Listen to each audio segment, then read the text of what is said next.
The Panzer spearhead broke from the tree line at first light, and the Soviet riflemen dug into the black earth, never got the seconds they needed to run. At the point of the wedge rolled the Tiger close to 60 tons of layered steel, behind an 88mm gun that reduced dug-in men, sandbagged machine gun nests, and an entire battery of anti-tank guns to scattered wreckage in under a minute. Nothing in that frozen field could stop it, and the men sealed inside already knew it. The first shell took a Soviet anti-tank gun head-on and folded the barrel back over its own carriage. The second gutted the log-end earth bunker beside it before the crew could traverse. And by the time the echo of the third had rolled across the field, the forward Soviet position had simply ceased to be a position and become a smear of splinters and smoke. The Tiger did not slow to admire it. It ground forward at a walking pace, deliberate and unhurried, because haste was for weapons that could be hurt, and this one could not. The crews had crossed 1,000 kilometers of the Eastern Front on exactly this certainty, that the tank at the head of the column decided who lived, that the men standing in front of it were already dead and simply had not fallen down yet, that no weapon the enemy still possessed could bend the arithmetic before the objective fell, and the maps were redrawn. They had watched their own shells skate off nothing and watched the enemy's shells skate off them, and the lesson had hardened into something close to faith. The machine was the argument. Everything in front of it was only a delay. Behind the Tiger came the rest of the fist, and it was built for one thing, to keep moving and keep killing. Panzer IVs with their long guns swung left and right, hunting the next target before the last one had finished burning, splitting their fire so that no surviving Soviet crew could show itself twice. Half-tracks crowded with grenadiers ground forward through the ruts, close enough to the armor to shelter behind it, ready to spill out and clear whatever the tanks left half alive. And strung out along the churned road behind them ran the softer things the spearhead could not survive without. The fuel bowsers heavy with the diesel that fed the engines, the ammunition carriers stacked with the shells, the guns burned through faster than any planner liked to admit, the towing tractors and the field workshops and the ration trucks, a single steel artery pumping everything the tip of the wedge needed to stay lethal. It was the least glamorous part of the column and the most important. A tank with a dry tank is a pillbox. A gun with an empty rack is scrap. The men who understood war understood that the spearhead did not live on courage. It lived on what the trucks carried up the road behind it. The Soviet line folded in on itself. Command posts fell silent one after another as the armor rolled over the wire in the trenches, and the reports coming back to the rear thinned from panic to static to nothing at all. The reserve that had been promised was still somewhere behind the horizon, moving too slowly, arriving too late, the way reserves so often did. The anti-tank regiment ordered to hold this ground had already been crushed into the mud a kilometer back, its guns overrun before they could be properly sighted, its gunners cut down as they ran. A crew that managed to drag one surviving weapon into the open got a single shot away. A clean, brave, useless shot that struck the Tiger's frontal plate and glanced off into the sky before the tank's coaxial fire found them and swept the gun position empty. After that, the field went quiet again. Quiet in the particular way a field goes quiet when everything on it that could resist has stopped resisting. In that first gray hour, there was nothing left on the ground with the weight to answer. The answer, when it came from above, and it arrived in the shape of an aircraft the rest of the world had already condemned to death. It dropped out of the low cloud in a shallow, deliberate dive, blunt-nosed and wrong, its propeller turning at the very front of a fuselage that appeared to carry no engine at all, because the engine was not where an engine was supposed to be. It sat behind the pilot, buried in the belly of the airframe, driving the propeller through a long steel shaft that ran forward beneath the cockpit floor and between the pilot's own legs. It was a layout so strange, so contrary to everything a flyer's instincts expected, that many of the men who first strapped into it never fully trusted it to keep them in the sky. This was the Bell Airacobra, and among the Americans who built it and the British who ordered it, it had already earned a colder name. They called it the Flying Coffin, and they were not being cruel for the sake of it. They had reasons, and the reasons had killed men. Empty the cannon rounds from the nose, and burned the fuel from the tanks. And the balance of the machine slid rearward until the center of gravity crept past the edge of safety, and a hard turn could throw the aircraft end over end and tumble it into a flat, vicious spin that skill alone could not always break. Pilots had gone into that spin close to the ground and never come out of it, and it could not fight high. Its engine had been built without the supercharging that lifted rival fighters into the thin air, above 15,000 feet. So up in the stratosphere where the air war over the West was decided, the Cobra labored, wallowed, and lost. Slow to climb, gasping for power, a step behind everything it met. The Royal Air Force took it into combat for a matter of weeks, judged it a failure, and went looking for someone to hand it to.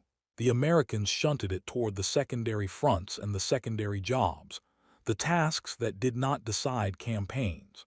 By the verdict of nearly every Air Force that touched it, the P-39 was a blunder with wings.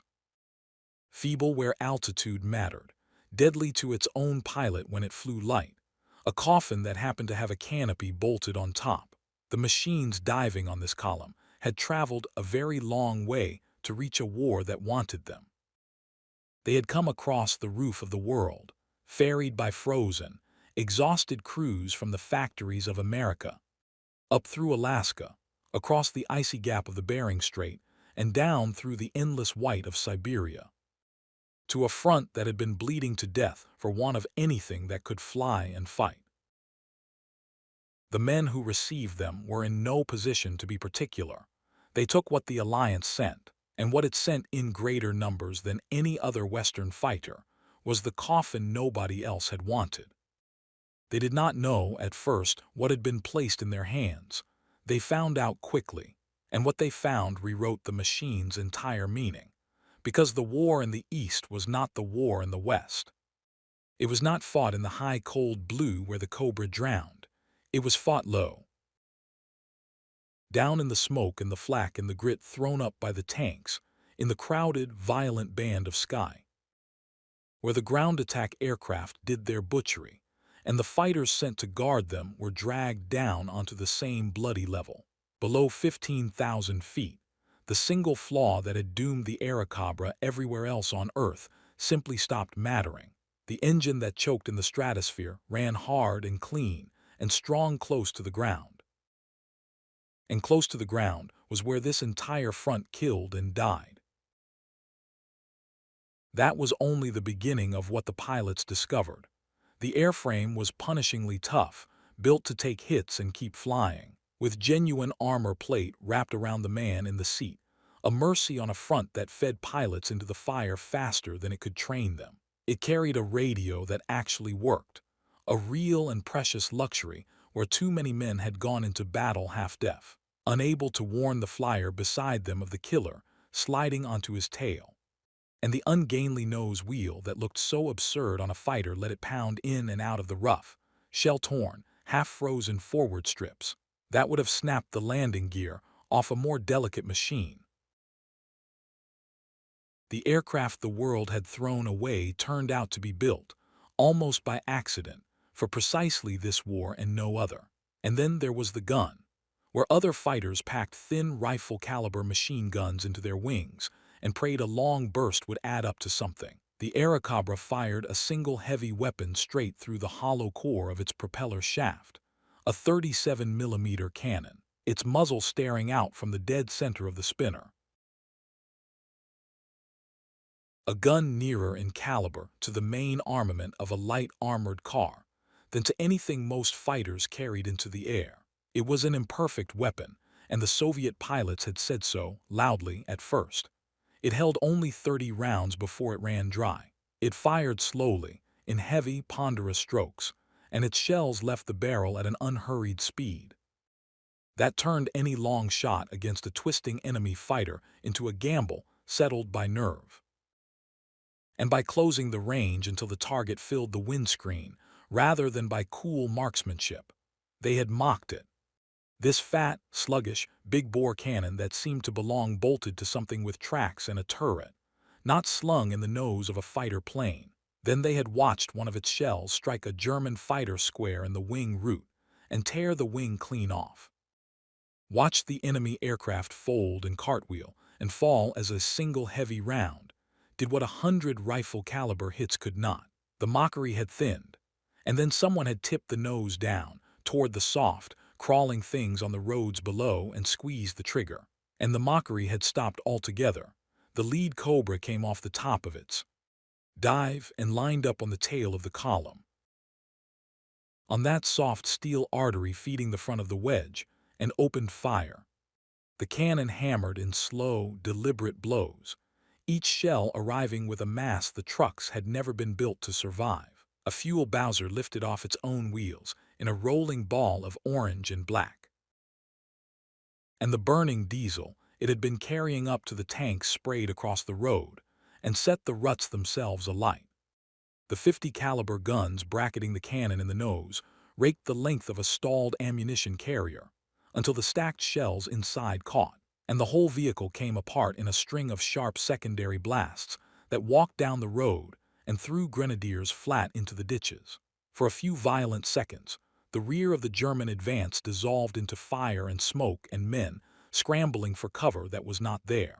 It was the first honest answer the Soviet line had received all morning, delivered not to the armor at the front, but to the lifeblood at the back, to the fuel and the shells, and the tractors without which the tip of the spear would grind to a halt within the day. It was exactly the right target, and it was nowhere near enough. Because a single aircraft, whatever it carries in its nose, does not break an armored division in one pass. And the pilots in that first flight understood the arithmetic bearing down on them with total, clinical clarity. Ahead of the burning tail, the Tiger and its heavy escorts rolled on, untouched and unbothered, hatches down. Guns already swinging toward the next Soviet position marked for erasure. Indifferent to the fires consuming the trucks a kilometer behind them. And somewhere in the same low, dirty sky at the Cobra's backs, the German fighter screen was already banking hard toward the sound of engines that had no business being over this road, climbing, turning, lining up, because the Airacobra, for everything it could do to the things on the ground, did not own this air by itself and never had. The men flying it were about to be caught in the closing jaws of a trap. The guns of the column below on one side, the fighters converging from behind on the other. And between them, strapped into the very machine the rest of the world had already buried and walked away from without a backward glance. What came next would not merely decide the fate of one flight of pilots above, one frozen field in one gray hour of a war that had already swallowed millions. It would settle what the flying coffin truly was, and it would decide for the rest of the war what it would be remembered for. The Messerschmitts came down out of the murk with the sun behind them, and the men flying them had every reason to believe the next 60 seconds would be simple. They had seen the silhouette before. They knew the fat nose and the low wing and the ungainly stance of the American coffin, and they knew what the West had already decided about it, that it could not climb, could not fight high, could not turn with them when it ran light. That it was a gift of a target dressed up as a fighter. The lead German pilot rolled in on the trailing Cobra with the unhurried confidence of a man collecting a debt. He had the height, he had the sun, he had the reputation of the machine below him doing half his work before he had fired a shot. All he had to do was dive, fire, and climb away, the way he had done it 100 times over 100 other fronts, and let the enemy's own aircraft finish the job its designers had started. He did not get the fight he came for, because the Cobra did not run for altitude, and running for altitude was the one mistake that would have killed it. The Soviet flight leader had learned this front in blood, and the lesson was carved into the way he flew. Up was death. Up was where the Coffin drowned, where the engine gasped and the enemy owned the sky, and every weakness the machine possessed came due at once. So he did the opposite of everything the German expected. He shoved the nose down, not up, dropping toward the burning road and the smoke, and the flak-thickened air just above the column, into the low, filthy band of sky where his engine ran hard and clean, and where the Messerschmitt's beloved advantage of height simply bled away with every meter of descent. And then, still low, still fast, he hauled the aircraft around into the attack rather than away from it, and the second Cobra turned with him, and the fight the German had planned as an execution became something he had not bargained for at all. The 109 that had committed to the dive now had a decision to make in a fraction of a second, and every option was worse than the last. Follow the Cobra down into that low, cluttered, dangerous air, and surrender the height that was the whole basis of his attack. Break off and climb away, and hand the initiative to the men he had come to kill. He hesitated, and hesitation at that speed and that height is measured in corpses.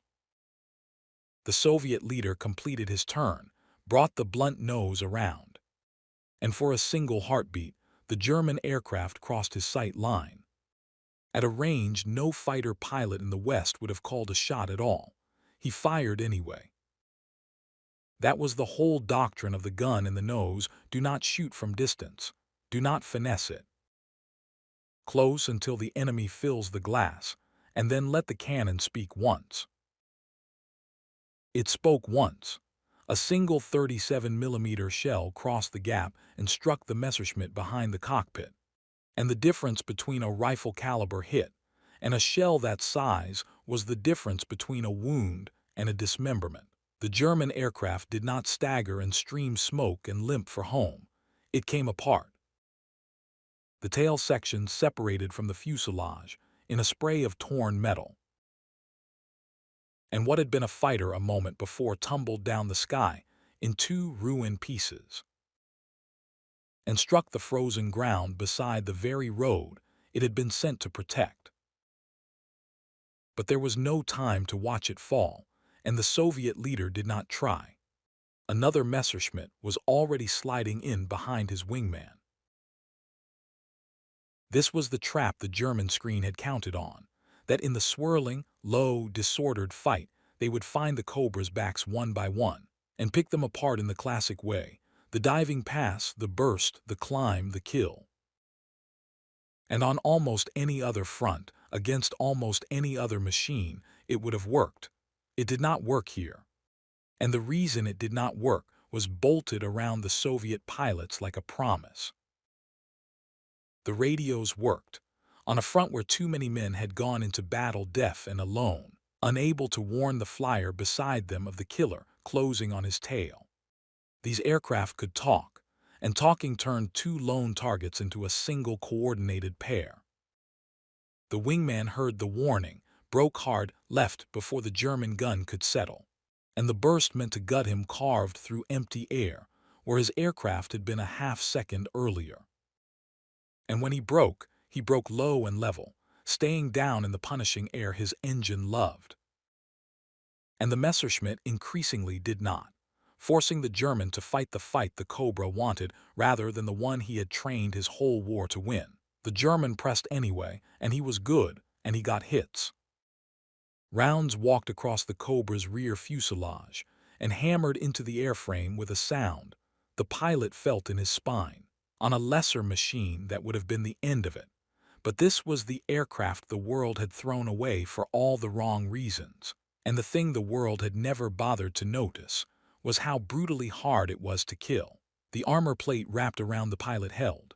The tough, overbuilt structure that made it wallow in the thin air up high made it a fortress down low, absorbing the punishment and staying in one piece and staying in the fight. The Cobra took the hits, shuddered, and kept flying. And a Cobra that keeps flying after a burst that should have finished, it is a very dangerous thing, because now the roles have quietly reversed.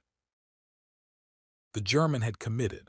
The German was low and slow and out of height to trade, and the second Cobra was already coming around onto him. He understood too late that he had followed the coffin down into its own grave and found that it was not the coffin's grave at all. It was his. And while that verdict was being written in the low air above the road, the real catastrophe was unfolding on the road itself. And it had nothing to do with punching through armor, and everything to do with what armor cannot do when the trucks behind it are on fire. The spearhead had stopped, not because the tiger had been beaten. No shell that morning had so much as scratched its frontal plate, and none needed to. It had stopped because the steel artery feeding it was burning a kilometer to the rear, because the fuel bowsers heavy with diesel were scattered wrecks, pouring black smoke into the sky, because the ammunition carriers had cooked off in a string of secondary blasts, because the tractors that hauled the guns and recovered the broken vehicles were gutted hulks in the ruts. And a tiger with no fuel coming up the road is not a monster. It is a 60-ton problem its own crew cannot solve. The most fearsome tank on the battlefield runs dry exactly as fast as the humblest truck stops delivering. And the aircraft the world had buried had gone straight for the trucks. It had not tried to kill the king. It had starved him. It had reached past the impenetrable plate at the front of the column and torn out the soft, unglamorous, irreplaceable things at the back, without which the plate was just weight. And now the whole armored thrust sat stalled and clotted on a single road, nose to tail, halted, disordered and blind. And the cobras that had finished with the fighter screen were already climbing a way to turn and come back down. They came back on the column strung out and stationary. And a stationary column is a different creature entirely from one on the move. The half-tracks that had sheltered so close to the tanks were caught in the open with nowhere to run. And the cannon and the 50 calibers walked down their thin flanks and open tops, and turned them into burning steel boxes full of men who never reached the ditches.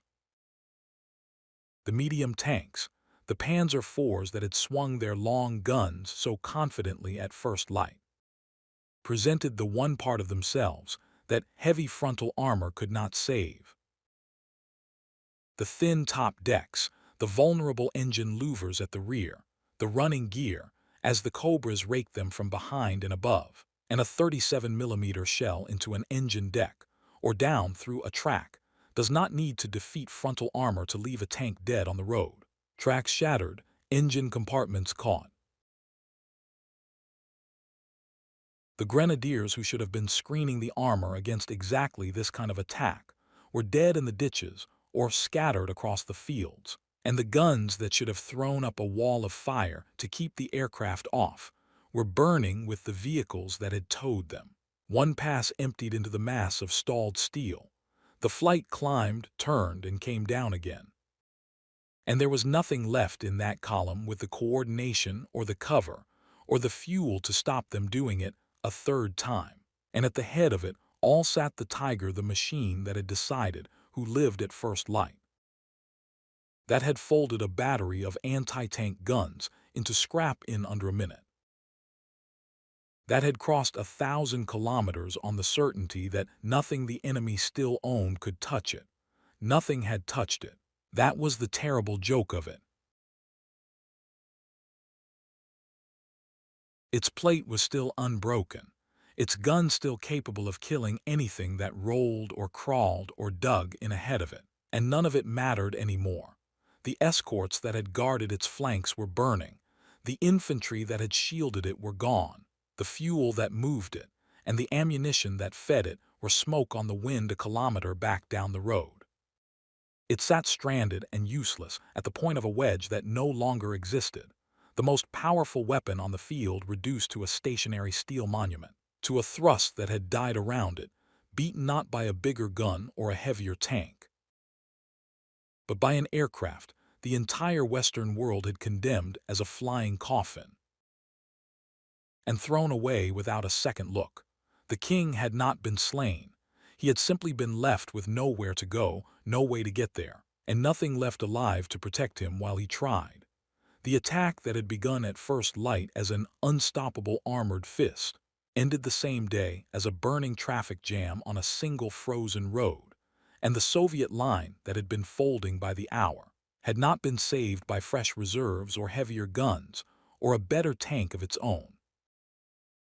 It had been saved from above by the machine nobody else had wanted. And that was the moment the name began to turn.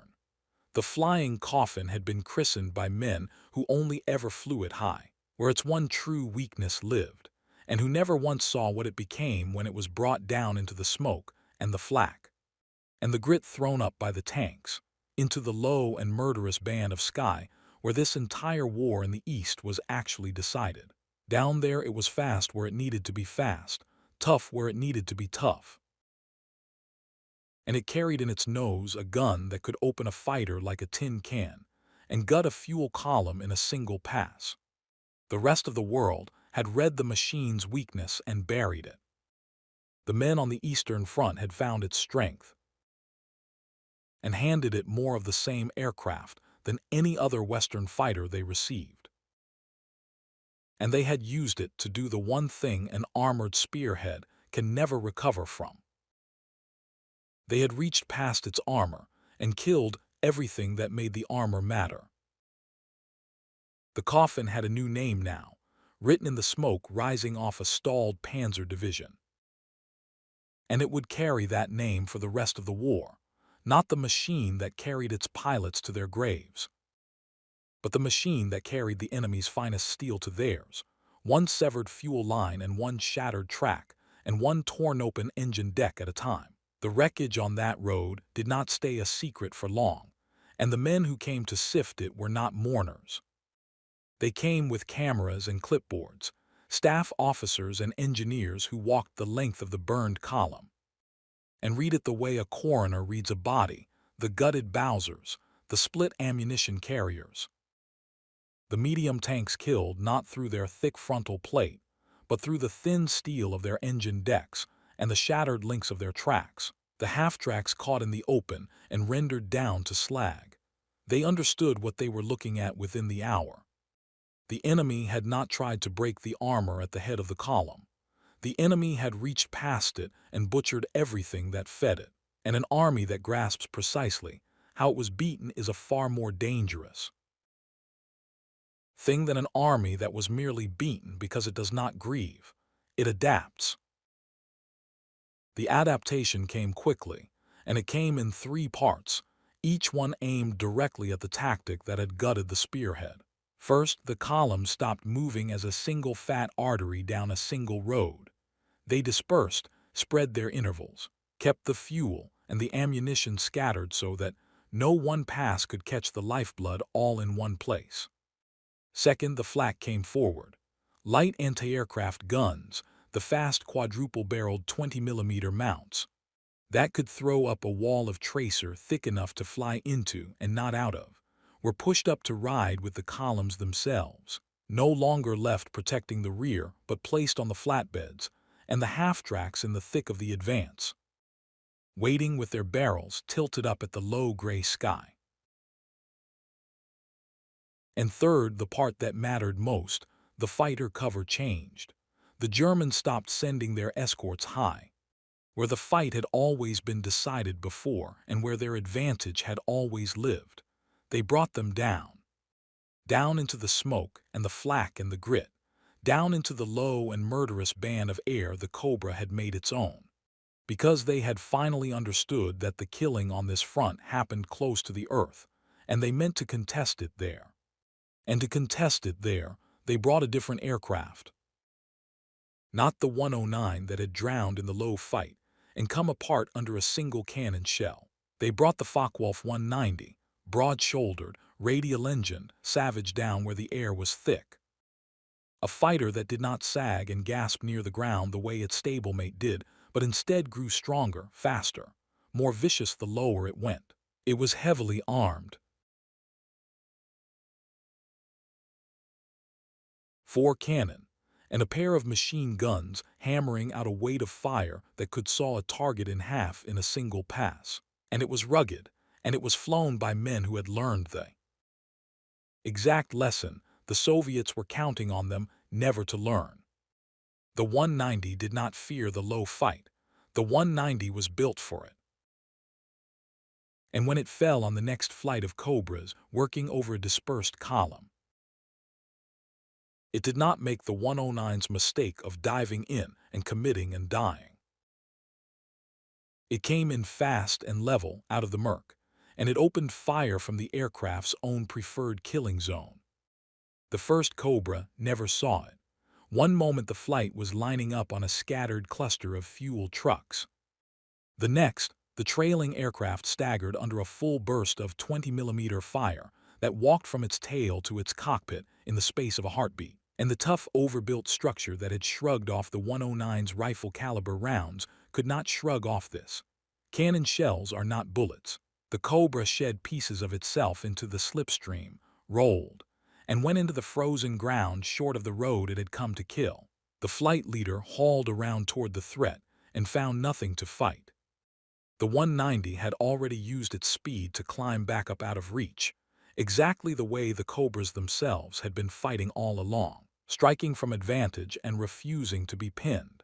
In a single pass, the Germans had reversed the whole equation. The Predator down in the low air was no longer alone down there.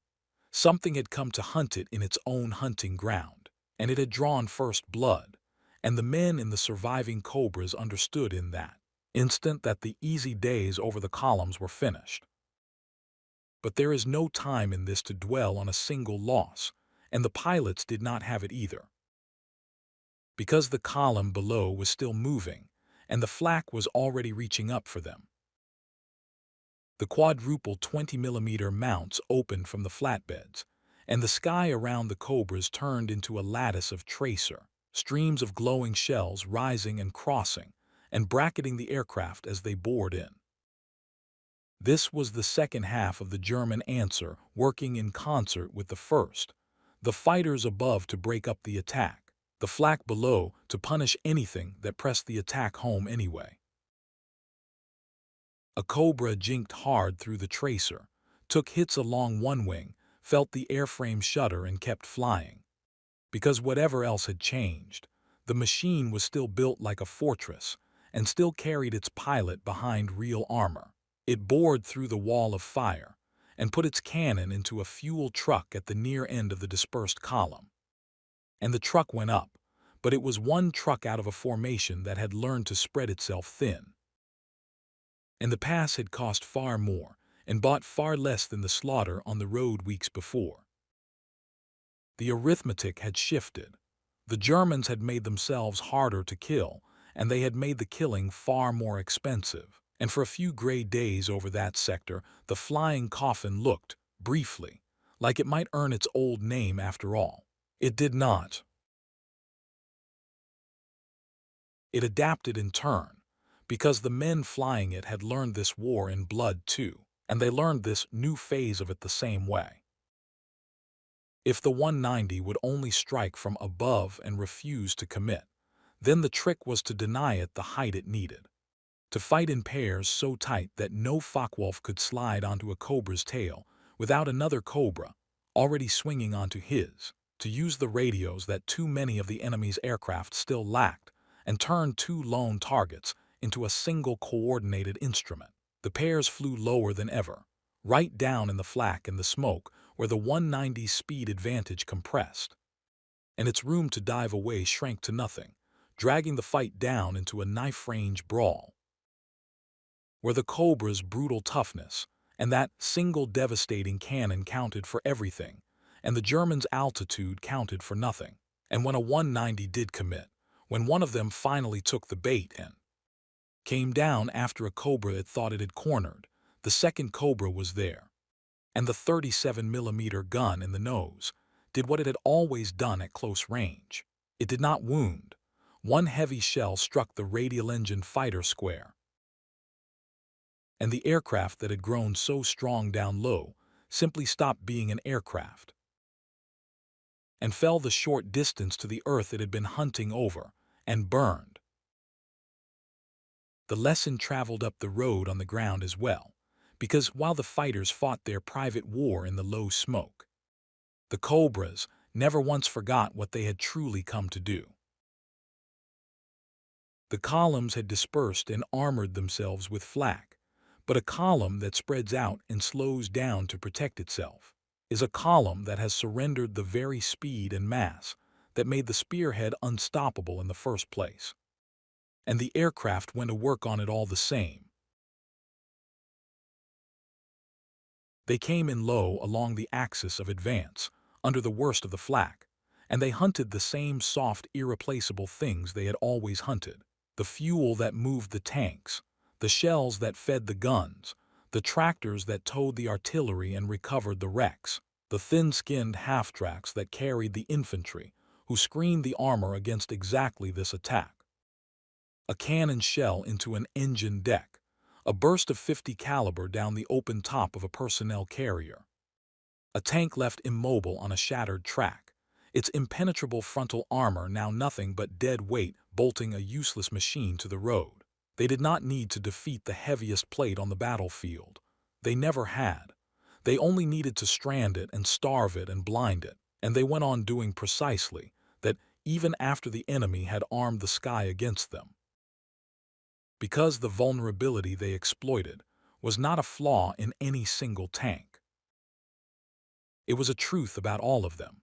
The most fearsome armor ever forged still runs on fuel it cannot make and ammunition it cannot conjure, and both of those things arrive up a road in soft-skinned trucks, and the trucks burn.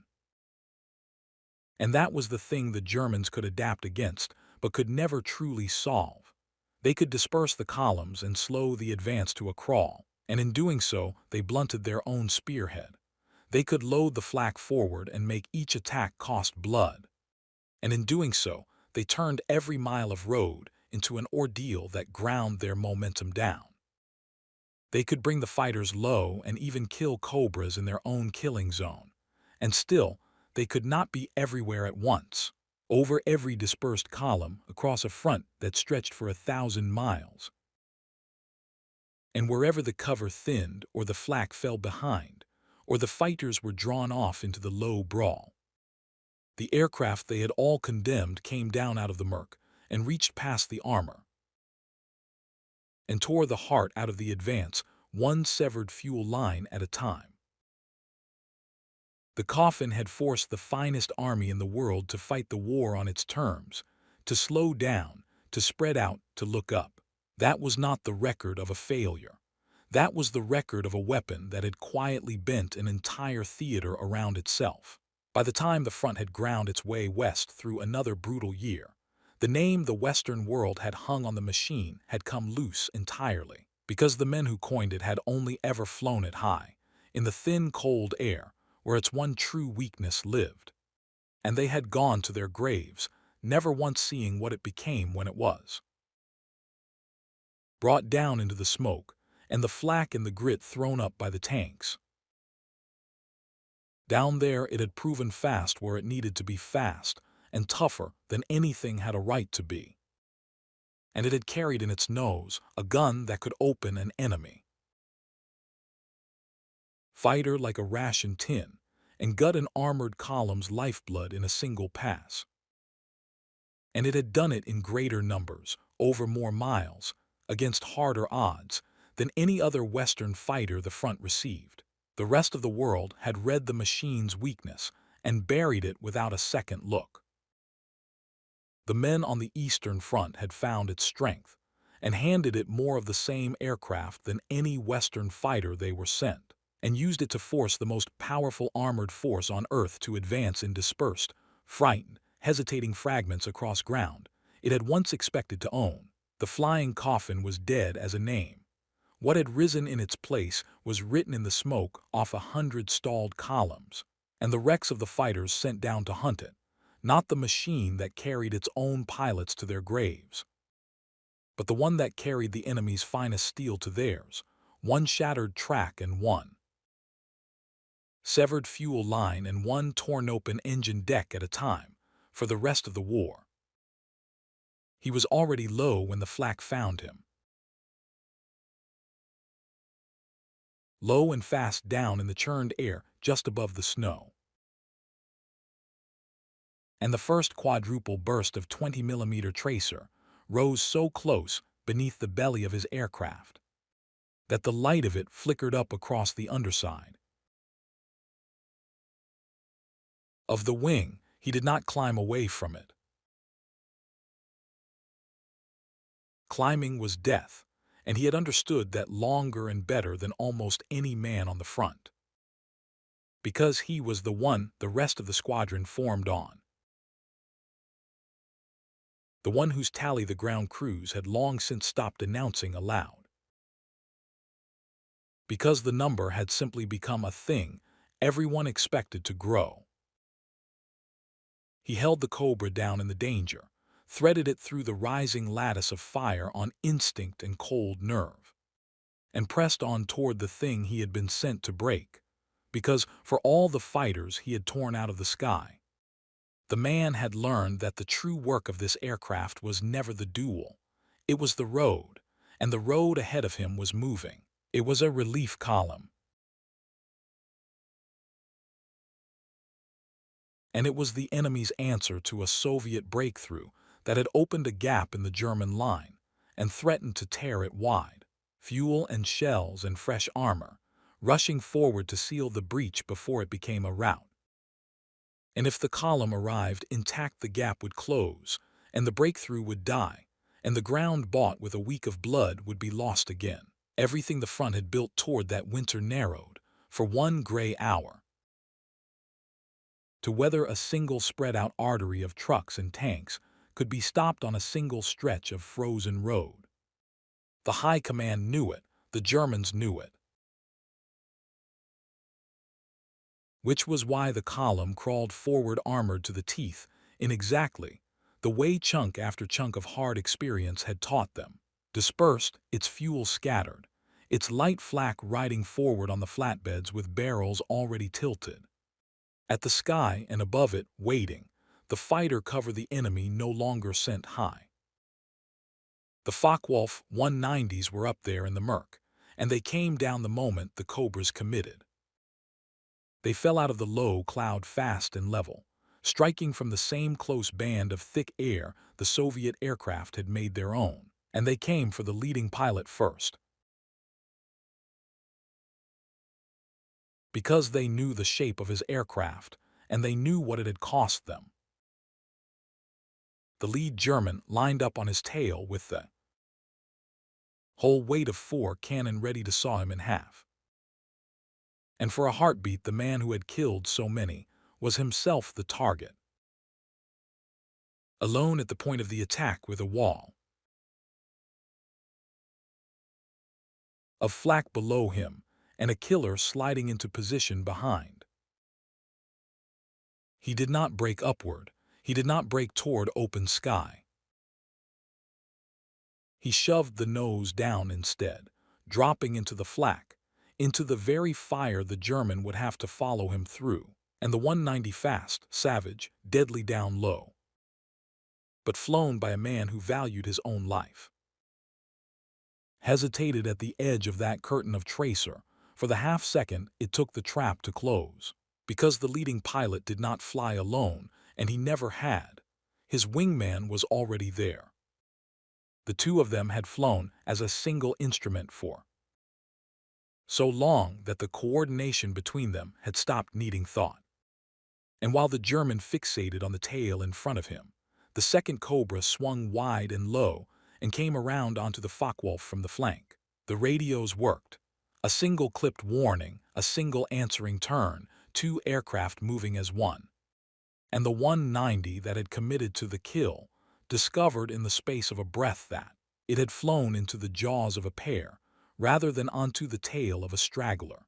The 37mm cannon in the second Cobra's nose fired once. At that range, against that airframe, once was the entire conversation. The heavy shell struck the radial engine fighter behind the cockpit, and the aircraft that had grown so strong down in the thick air simply ceased to hold together, shedding its tail into the slipstream and falling the short cold distance to the snow, and the leading pilot was already pulling out of his dive and turning back toward the road with the flak still clawing up at him.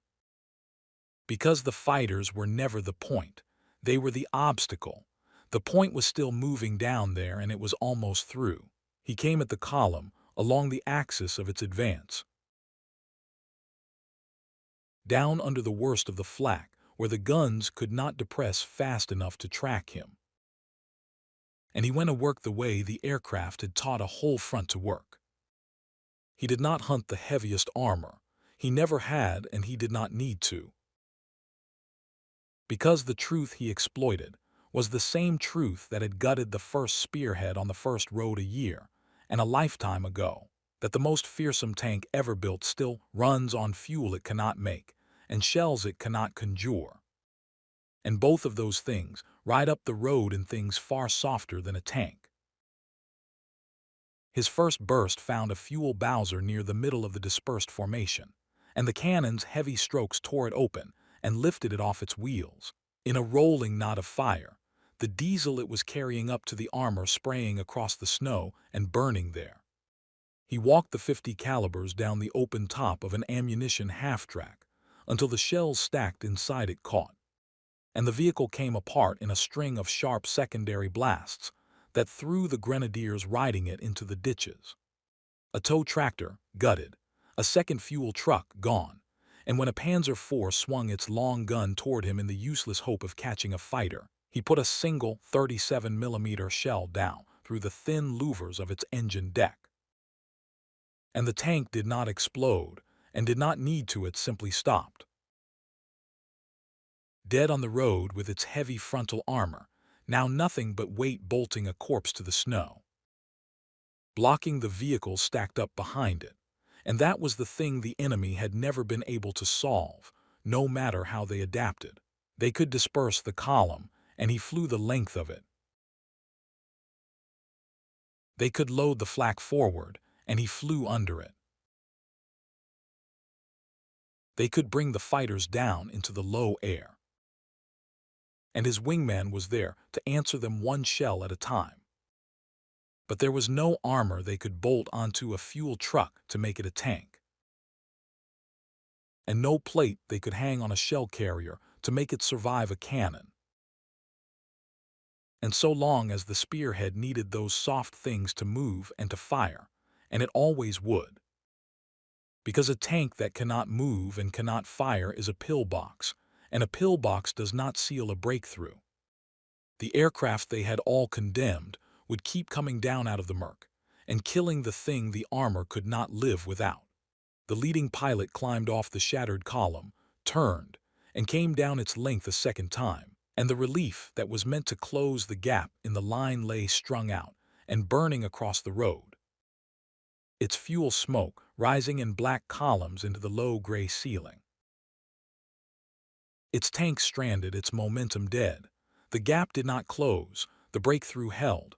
The ground bought with a week of blood stayed bought.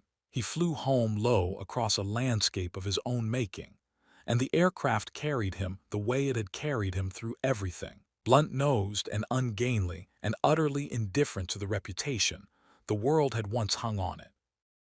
The engine that had drowned in the thin, cold air over the west ran hard, and even behind his back, driving the propeller through the long steel shaft that turned between his own knees. The armor plate that had made the machine wallow up high sat behind his seat and had kept him alive through more fire than any man had a right to survive.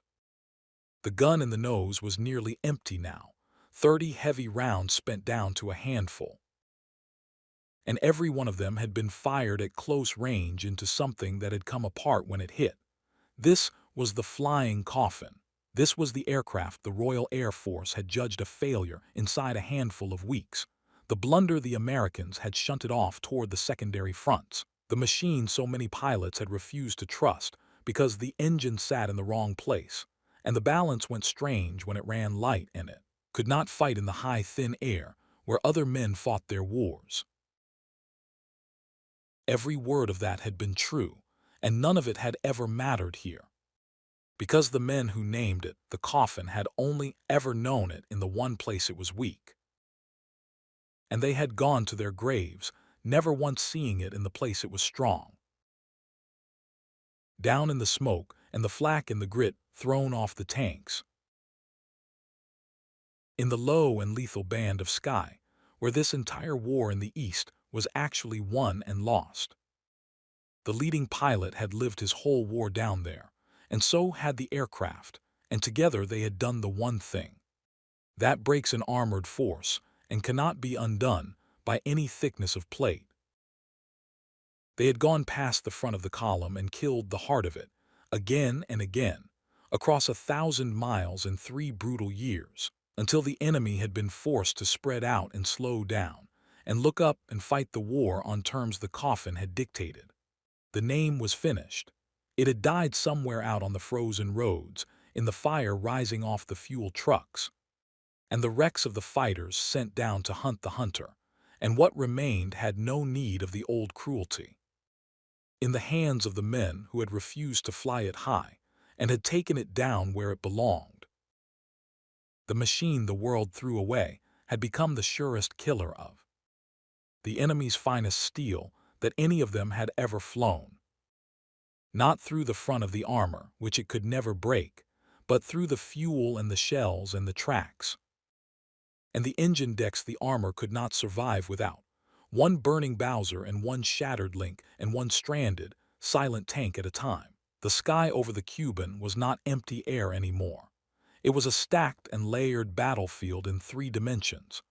Hundreds of aircraft wheeling through it at once, and in the spring of 1943, the men who owned that sky wore German markings and flew with the cold professionalism of an air arm at the height of its lethal craft.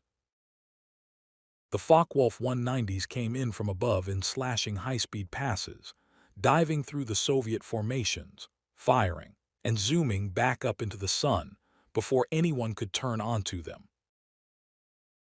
And the 109s worked the top of the fight, hanging in the height where they were strongest, picking off any aircraft that climbed to meet them. They flew the vertical. They struck from advantage and refused to be pinned, diving to kill and climbing to safety in a rhythm. The Soviet fighter arm had spent 2 years failing to answer, and for those first brutal days over the bridgehead, the German aces carved through everything sent up against them and made the crowded sky above the Cuban their own private killing ground. Below them, and the whole reason the fight existed at all, ground the war the sky was there to decide. This was a bridgehead battle, a desperate German lodgment pinned against the coast that the Soviets meant to crush, and the Germans meant to hold, and the ground beneath the wheeling fighters was black with the machinery of it, the armor and the guns and the dug-in infantry, and above all the columns of fuel and shells that fed them, the same soft, irreplaceable arteries that every armored force on Earth cannot live without. The Soviet ground attack aircraft came for those columns in low, heavy streams, and the German fighters fell on the ground attack aircraft to protect the armor they fed, and so the entire savage arithmetic of the front funneled upward into a single question. Whoever controlled the air over the Cuban controlled whether the tank killers reached the tanks. The fighters were not fighting for the sky as a prize. They were fighting for the right to decide the battle on the ground below. Into that stacked and murderous sky came the aircraft the world had condemned. And it came flown by men who had finally cracked the thing that had beaten them for 2 years. Because the Airacobra could not outclimb a 190 and could not fight in the thin, cold air up high where the 109s waited, and the men flying it had stopped pretending otherwise. They abandoned the old defensive circle, the tactic of turning in tight rings and waiting to be attacked, the passive doctrine that had fed Soviet pilots into the German guns for 2 years. In its place, they took up the enemy's own weapon and turned it back on him. They flew the vertical. They climbed to a height that mattered and no higher, kept their speed up where the Cobra was fast and vicious, and struck the way the Germans struck, diving through the enemy formations in high-speed slashing passes, firing once at close range, and using the dive-built speed to zoom back up and set up the next attack, refusing the turning fight, refusing to be pinned, hunting from advantage, and in that aggressive, high-speed vertical brawl below the thin air, the machine that drowned up high came into its own. It was fast in the dive, It was brutally strong, and it carried in its nose a gun that ended any pass it connected with in a single stroke. The first German ace to dive on a Cobra pair over. The bridgehead expected the old prey and got something else entirely. The Soviet leader did not turn to meet him and did not haul into a defensive circle to be picked apart. He rolled and dove, trading height for speed, keeping the fight vertical and fast. And his wingman stayed with him, locked in the tight pair the whole squadron now flew, so that the German's diving pass carried him down, past a target that would not be caught and into the sights of a second aircraft he had not accounted for. The radios worked, and a single clipped call turned two aircraft into one weapon. The 37mm cannon fired once. At the range the new tactics demanded, once was enough. The heavy shell struck the 190 square, and the aircraft came apart in the air, and its pieces fell away into the smoke over the bridgehead, while the two Cobras were already climbing back into the fight, still paired, still fast, hunting the next diving attacker. But the outcome of a battle that size is not settled by one aircraft falling, and over the Cuban it hung in the balance for days, because the Germans were not beaten, and did not fly like men who thought they might be. They pressed their high slashing attacks harder, worked the vertical with the skill of a professional air arm that had owned this kind of fight for years, and Cobras fell too, caught climbing, caught alone, caught by a diving 109 out of the sun that no radio call reached in time. The sky over the bridgehead filled with the long white scars of climbing and diving aircraft, with the black smoke of the ones that had lost, with parachutes drifting down over a coast where the ground battle ground on beneath them, indifferent to who was winning above. This was not the lopsided slaughter of a single column on a single road. This was two air arms at the peak of their power, fighting for the one thing that would decide everything below. And for a long and bloody stretch of days, neither side could say it had won. And through those days, the Soviet fighters were not only clearing the sky for its own sake, because the point of the sky was always the ground beneath it. Every German fighter the Cobras dragged into the vertical fight and killed or drove off was a fighter no longer free to fall on the ground attack stream, and every stretch of sky they cleared was a corridor through which the tank killers could reach the armor. The heavy ground attack aircraft ground in low beneath the fighter battle. Through the corridors the Cobras tore open and put their fire into the columns feeding the bridgehead, the fuel, the shells, the tow tractors, the thin-skinned carriers, the soft heart of the armored force that no plate could protect. And when the fighter battle thinned, or when a Cobra came off a kill with rounds still in the nose and a column visible below through a gap in the smoke, it dropped down out of the fight and did the work itself, the same work the aircraft had done on the frozen roads a year before, reaching past the armor to gut the arteries that moved it. The two identities of the machine fused over that bridgehead into one. It won the sky, and it used the sky it won to help kill the tanks. And it dropped down to kill the tanks itself when the sky was clear.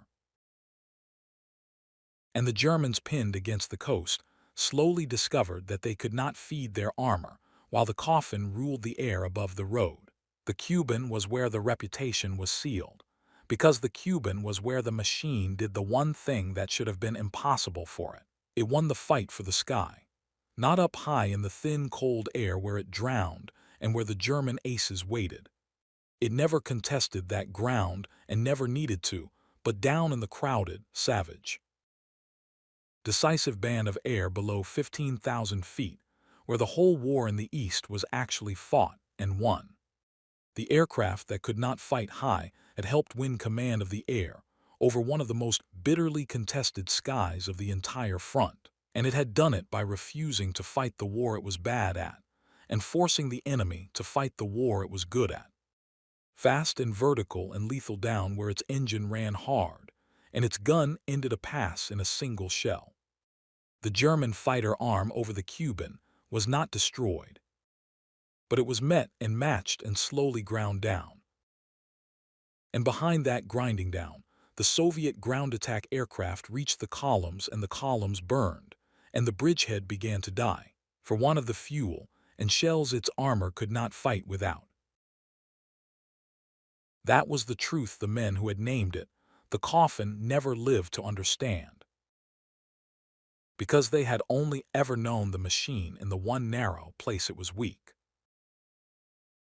They flew it high, in the thin air over other fronts, where it sagged and gasped and lost, and they rode it off inside a handful of weeks, and never once saw what it became when it was brought down where it belonged. Down in the smoke over the Cuban, and the grit over the frozen roads. In the low and lethal band of sky that decided the largest land war in human history. The aircraft the world threw away had done both of the things that break an armored enemy. It had won the air above the columns, and it had reached past the armor to kill the columns themselves. And it had gone on doing both across 1,000 miles and 3 brutal years in greater numbers than any other Western fighter the front received. The name was finished.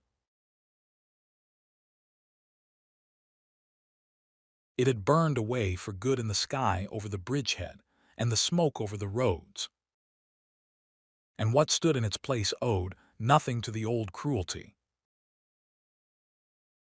Not a coffin at all, but the machine that had helped wrest the deciding sky away from the finest air arm in the world, and had used that sky and its own heavy gun to carry the enemy's proudest steel down into the black earth it had thought it would conquer, one cleared corridor and one burning column and one stranded, silent tank at a time.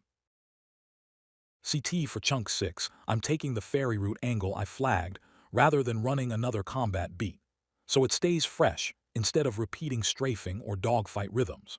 This is the ALSIB ordeal, the brutal, real business of dragging these aircraft across the top of the frozen world just to get them to the front.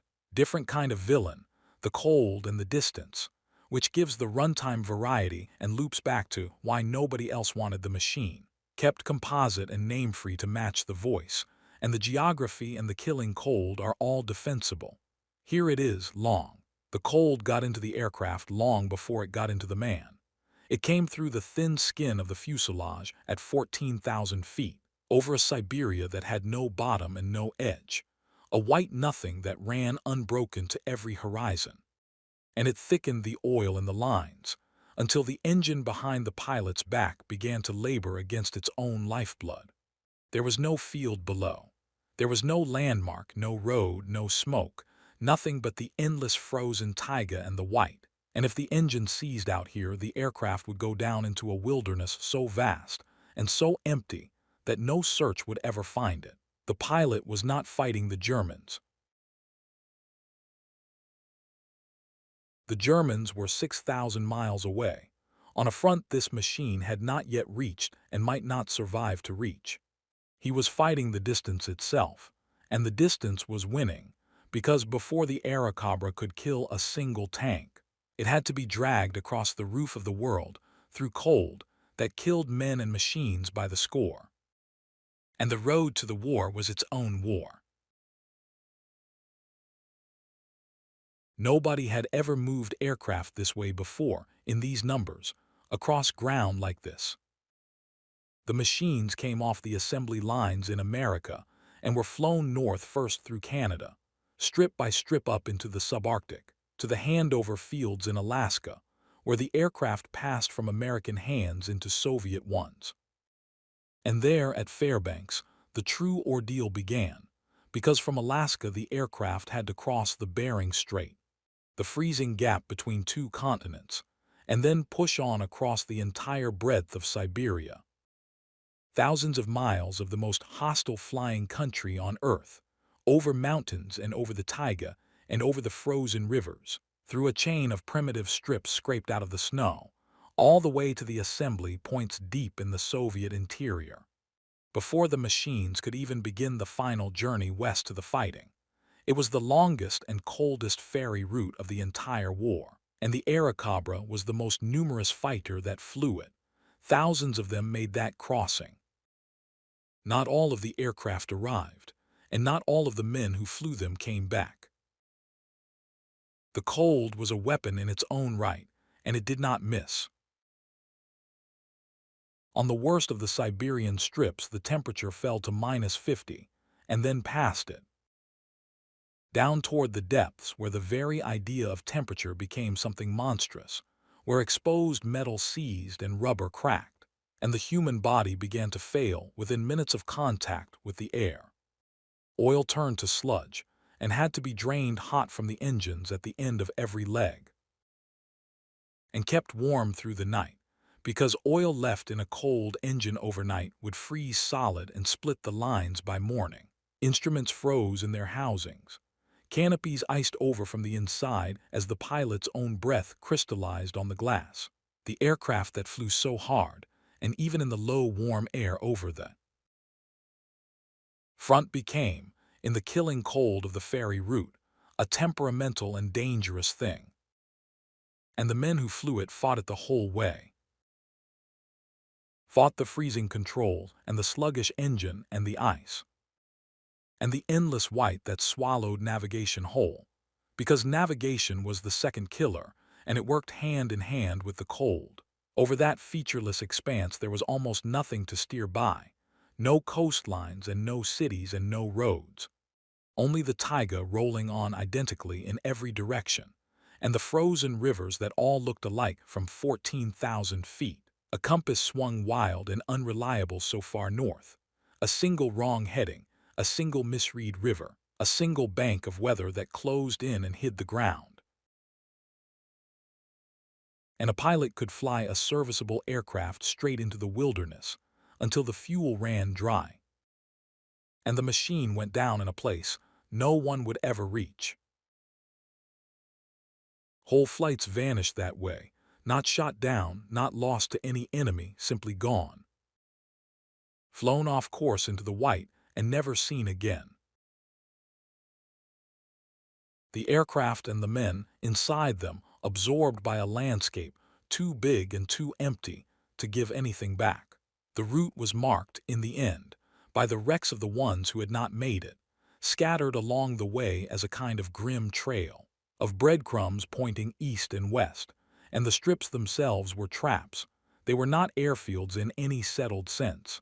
They were flat spaces hacked out of the frozen ground at the far edges of nowhere, packed snow and rough dirt, thin on fuel and thinner on shelter, manned by ground crews who lived through the Siberian winter, in conditions barely more survivable than the aircraft they serviced.